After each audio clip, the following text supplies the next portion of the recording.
המחסור בדירות לזוגות צעירים הוא לא עניין של חילונים בלבד. גם החרדים נמצאים במשבר דיור. ונציגי המפלגות החרדיות בכנסת דורשים בחודשים האחרונים להתאים חלק מהבנייה החדשה שנמצאת בתכנון לאוכלוסייה החרדית. הכוונה שלהם היא לא רק להקצות שכונה מסוימת למגזר החרדי, אלא גם להתאים את התכנון האדריכלי והעירוני לאוכלוסייה החרדית. אבל מה זה בעצם אומר? איך בונים בניין לחרדים? המאפיין החשוב ביותר הוא גובה הבניינים.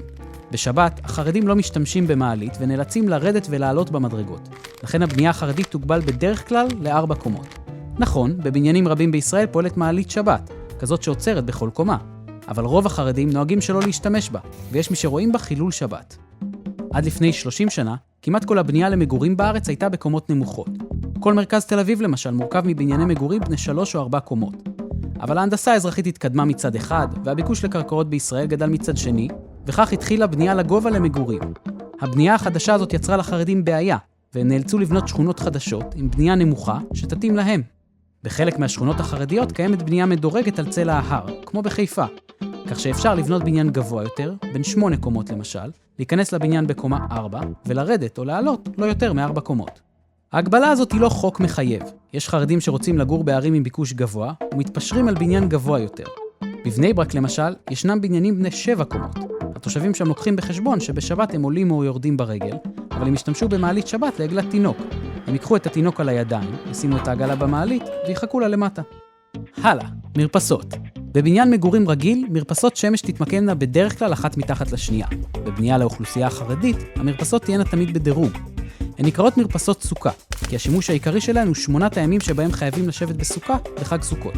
בסוכה תקנית חייבים לראות את כיפת השמיים דרך הסכך, ואם מעל הסכך שלכם הייתה מופיעה המרפסת של השכנים, הייתם רואים בטון. אין חובה הלכתית להקים את הסוכה המשפחתית במרפסת, אבל קבלנים שרצו למשוך עליהם לקוחות הציעו להם מרפסת סוכה כזאת, והיום זה נהפך לסטנדרט בכל שכונה חרדית חדשה. אדריכלים משחקים עם המרפסות האלו ויוצרים בניינים מעניינים שלא מוצאים בשכונות חילוניות. יש גם פתרון נוסף לחרדים שלא מעוניינים במרפסת קבועה. בחלק מהבניינים ישנן מרפסות שנבנות מראש כחדר ילדים עם גגון נפתח. במהלך השנה הן משמשות חדר ילדים נוסף, ובסוכות מקפלים את הגגון, מוציאים את המיטות החוצה, והחדר הופך לסוכה. ומה עם חרדים שגרים בבניינים ישנים יותר, בלי הפתרונות האלו, ולא רוצים לעלות לגג או לרדת לחצר במהלך סוכות? הם בונים מברזלים ועצים סוכה זמנית מתוך הדירה. במאה שערים בירושלים רוב הבניינים ישנים, כך שבסוכות כל השכונה הופכת למפלצת עץ וברזל. מה עוד חשוב בבניין לחרדים? זוג חרדי צעיר עם ילד או 2 קונה בדרך כלל דירה של 3 או 4 חדרים.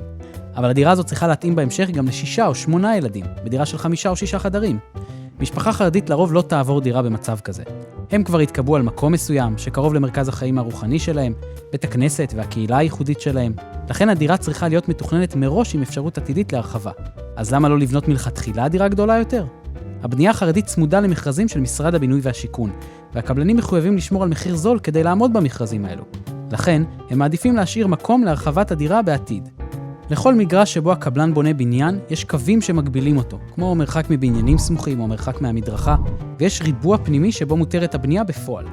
קבלן רגיל יצמיד את הבניין שלו לפינה, אבל קבלן שמכיר את הצרכים של האוכלוסייה החרדית, ימקם אותו במרכז הריבוע, כדי לאפשר בנייה עתידית לצדדים. בערים חרדיות כמו אלעד, אין בניין שלא עבר הרחבות בנייה. אם מדובר בבניין קומות, לרוב השכנים מלמעלה ומלמטה יסכימו לבנות ביחד את ההרחבה. ועל דאגה, ההרחבות האלו נעשות כחוק, בהתאם לזכויות הבנייה בקרקע. ההתאמות הנדרשות לא נגמרות ברמת הבניין, אלא יורדות גם למפרט הפנימי של הדירה. בסרטוטי דירות מופיע בדרך כלל שולחן פינת אוכל וסביבו 4 כיסאות. אבל זאת לא המציאות של משפחה חרדית ממוצעת. לכן חשוב גם לשמור על מרחב גדול לסלון, שיהיה אפשר להעמיד בו שולחן אוכל סביבו יכולים לשבת הרבה ילדים, או הרבה אורחים בשבת. חשוב שיהיה בבית גם כיור לנטילת ידיים. נטילת ידיים היא מצווה בהלכה היהודית והיא עניין של קדושה, לכן היא לא תתבצע בכיור השירותים. נוטלים ידיים בבוקר, לפני כל ארוחה, וביציאה מהשירותים. לכן האדריכל צריך למצוא את הנקודה המושלמת בתוך הדירה לכיור המיוחד הזה, או שפשוט שמים 2. הערים החרדיות הקיימות, ביתר עילית, מודיעין עילית ואלעד, לא נותנות היום מענה מספק. בבני ברק ובירושלים כבר מזמן אין מקום. התוכנית להקים ערים חדשות לחרדים בפריפריה לא הצליחה. חריש הפכה לחילונית, כסיף לא מתקדמת. הפתרון היום הוא שכונות חדשות לחרדים בערים כמו בית שמש, טבריה ועפולה. השכונות האלה ייבנו בבנייה נמוכה, עם מרפסות סוכה ועם הרבה גני ילדים ובתי כנסת. הן יאיצו את תהליך הפרבור של המגזר החרדי, שרק ילך ויגדל בשנים הבאות.